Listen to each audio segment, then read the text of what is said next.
Valentine's day आला आहे आणि अनेक लव्ह बर्ड्स आता गार्डन वगैरे मध्ये बसलेले असतात. अनेकदा काय होतो की पोलीस असल्या टाइममध्ये येतात तिथे आणि पोलीस आल्यावर ते तुम्हाला काही प्रश्न विचारतात. जनरली असं म्हणतात की तुम्हाला तुमच्या पेरेंट्सला कॉल करण्याला बोलतात किंवा तुम्हाला दोघांना असं बोलू शकतात की घरी फोन लावून द्या. तर या सिच्युएशनमध्ये काय केलं पाहिजे? पहिला सर्वप्रथम जर तुम्ही काही करत नसाल, म्हणजे अश्लील हरकत तुम्ही काही करत नसाल पार्कमध्ये, तर तुम्ही काही वाईट केलेलं नाहीये.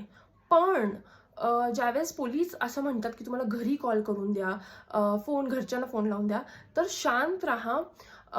शांतपणे तिकडून सुटक्या करण्याचा मार्ग शोधा. पोलिसांबरोबर जास्त वाद आणि हातापायी तर पर्यंत बिलकुलच नका जाऊ, पण जास्त वाद वगैरे मध्ये पण जाऊ नका. कारण पोलिसांकडे दुसरे पण अनेक पॉवर्स असतात जे त्याच्या यूज करून तुम्हाला जेल वगैरे मध्ये टाकू शकतात. तर प्लीज असल्या सिच्युएशनमध्ये शांत राहा. तुम्ही त्यांना सांगू शकता की तुम्ही मेजर आहात. जर तुम्ही 18+ असाल तरच सांगा. जर 18+ नसाल तर प्लीज असं काही खोटं नका सांगू, कारण पोलीस व्हेरी स्मार्ट असतात आणि त्यांना कळतं की तुम्ही खरं बोलताय की खोटं बोलताय. तर तुम्ही 18+ असाल तुम्ही सांगू शकता आम्ही मेजर आहेत, आम्ही काही त्या अश्लील हरकत नाही करत होतो, आम्ही फक्त बसलेलो. आणि त्यांना सांगू शकता की जर घरच्यांना फोन करायला सांगितलं तर तुम्ही असं बोलू शकता की आमच्या घरचे आमच्याशी नाही बोलत, किंवा असं काही बोलून तुम्ही तिकडून निघून जाण्याचा प्रयत्न करा. म्हणजे निघून जाण्याचं म्हणजे तिकडून काहीतरी करून पर्याय करून तिकडून सुटका पाण्याची हे करा. पण प्लीज पोलिसांबरोबर त्यांच्याशी भांडणं किंवा त्यांच्याशी मारामारी प्लीज असले काही हरकती नका करू. शांत राहा, शांत डोक्याने सोचा.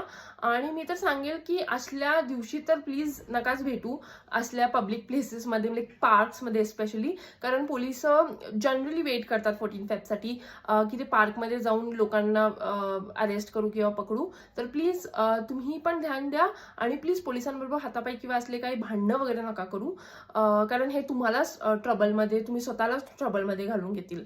अशा अनेक कायदा व लीगल राईट्स जाणून घेण्यासाठी मला आणि तुमच्या वकील ताईला नक्की फॉलो करा आणि सबस्क्राईब करा.